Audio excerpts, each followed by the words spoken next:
to another episode of Tam Talk.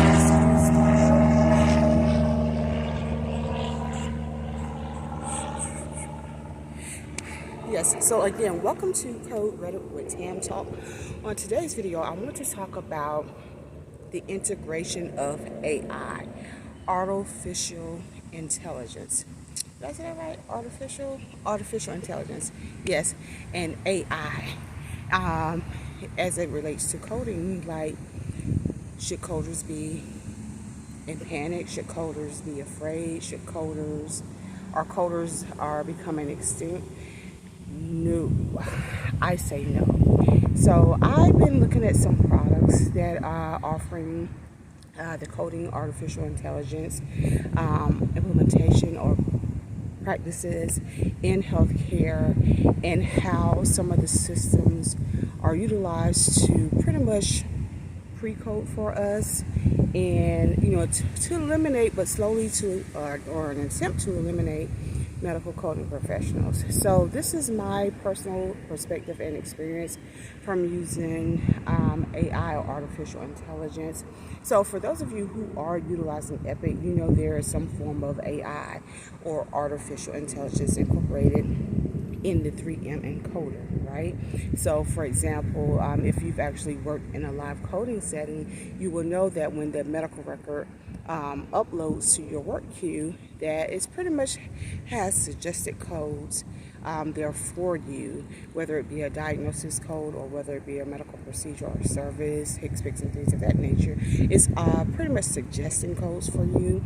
And so this is where you come in, and your knowledge and your expertise comes into play, because you can provide the correct information. You will take on the role of an auditor, and again, based on your knowledge and your expertise and skills, you're able to correct what the computer or AI has suggested for that particular encounter.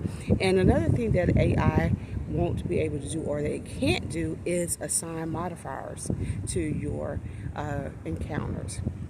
Yes, it can't assign modifiers, even if it attempted. Again, you as a coding expert who will transition into the role of somewhat of an auditor, is to go back through and review that information that the system or technology has auto-suggested for that particular encounter, and make sure that it is correct. And so this is why I'm not concerned about the role of medical coding professionals. I'm concerned in the sense of that if it's not captured correctly by a medical coding professional, that we run the risk of submitting erroneous claims, incorrect claims to these insurance carriers, and then we're seeking reimbursement for services that perhaps were not rendered, or perhaps they were rendered incorrectly, not rendered incorrectly, but submitted incorrectly, again, based on the documentation. And so that's the only concern that I have. But again, this is why we receive the training. This is why we have our certification. This is why we attend continuing education webinars, conferences, and things of that nature, to bring us up to speed or to stay up to date as it relates to what's going on in the healthcare industry. So of course, during the pandemic, there was a influx of processes, specifically those that will allow healthcare to continue even during a pandemic. And so that's what we learned. So there are a lot of hands in the healthcare bucket as it relates to technology, as it relates to, again, commercial, or I would say consumer services, such as, drugstores, department stores, such as Walmart, such as Walgreens. There are a lot of, again, drug companies, department stores, everyday stores that we shop at that have their hands in the bucket.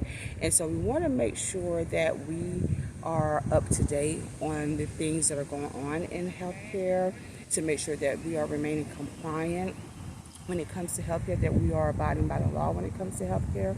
But at the same time, we want to make sure we are evolving as medical coding professionals. professionals. I do, like I said, I do teach those who are interested in pursuing a career in the medical coding as well as the compliance industry. I am a credentialed instructor through AAPC, but I also am big on evolving. As you can see, I am evolving in different areas as it relates to the individual, because I want you to be successful, which falls into our motto is to coach, to motivate, to train for success. Give me a moment, another airplane is flying by.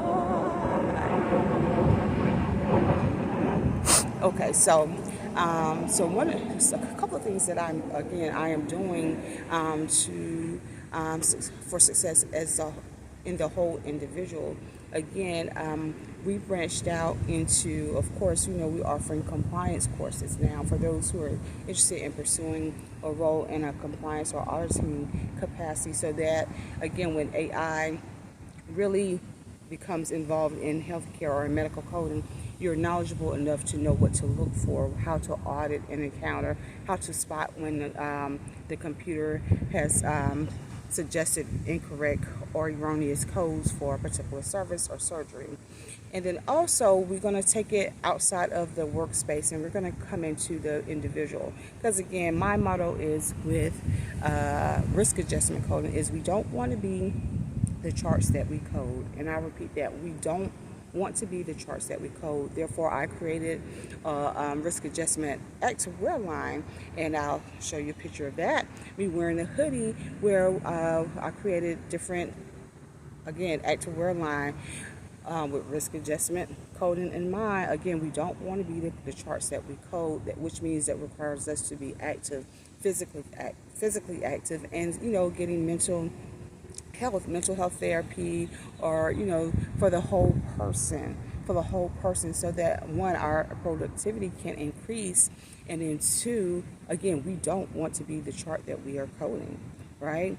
So that's one way that I'm trying to tap into the wholeness of our profession or the individuals behind medical coding and compliance. The next one is traveling. These are untraditional things that we see. Like, what does that have to do with coding? Okay, when you are a remote coder, you can code from anywhere. Sometimes a change of scenery can do the world of wonder. When, as a medical coding professional, I know we're accustomed to being in that one space, whether it be our home office or in the office or wherever we provide our medical coding services to our organizations, or maybe we are consultants, and we're on a contract basis. But you can code from anywhere as long as the environment is secure.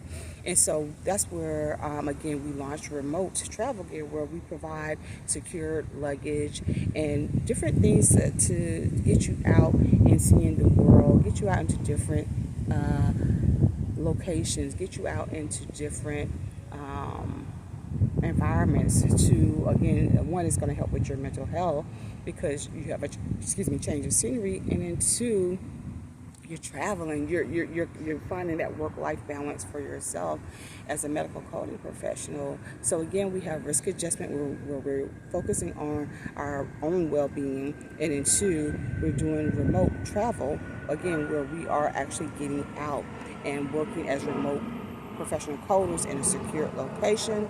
It is remote, different from our typical or standard remote setting. So there are, again, of course, you work remote just like you work at home. You still have to have those same parameters in place. However, your location or your address may be different. And I would definitely recommend you communicating with your organization or your healthcare department to verify if that is feasible for you to do so, to work remote. So if it is, then okay, what are we waiting for? And then again, we offer other discounts and services that will help get you going in that remote setting, right? Travel discounts, things of that nature. So yes, so again, I've kind of deviated. Now we're going to pivot back to, again, AI or artificial intelligence. Again, so to answer the question, do I feel threatened by AI? No. Am I concerned? Yes and no. I'm concerned with the fact that it will without the appropriate review or appropriate audit by a medical coding professional, that erroneous claims may possibly go out the door to insurance carriers for reimbursement, or the inappropriate or incorrect reimbursement, which again will create, may trigger an audit, an external audit. And so those are my concerns. Am I concerned that our jobs will go away to technology? At this moment, no, I'm not concerned. Again, this why, and if you are concerned, this is the importance of learning to evolve, using what you've learned in this capacity, in this workspace, and evolve it into other areas of your life. I've seen coders evolve into other things that I would say unconventional. When I say unconventional, I mean it's unconventional to our industry, right? They may be pursuing passions, they may be pursuing hobbies, things of that nature, and where they can too utilize their skill set. Not so much them actually coding, but perhaps, communication skills, written skills, time management skills. They're evolving or using those skills and their passions and hobbies to evolve in a different space, and they're using medical coding as a means of funding or bootstrapping their next venture. So don't be afraid to do what you feel you need to do, or do what you want to do. But again, Abraham Medical Coding Coach is here to coach you to be successful, not only in coding, but as a whole individual.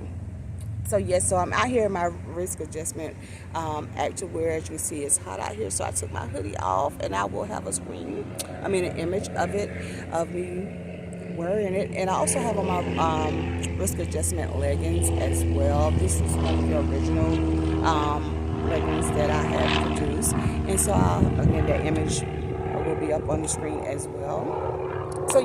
So remember to get out and exercise, get active, get a change of scenery. Again, we don't want to be the charts that we code, as well as get out and see some world to start producing work-life balance for you as well as your family.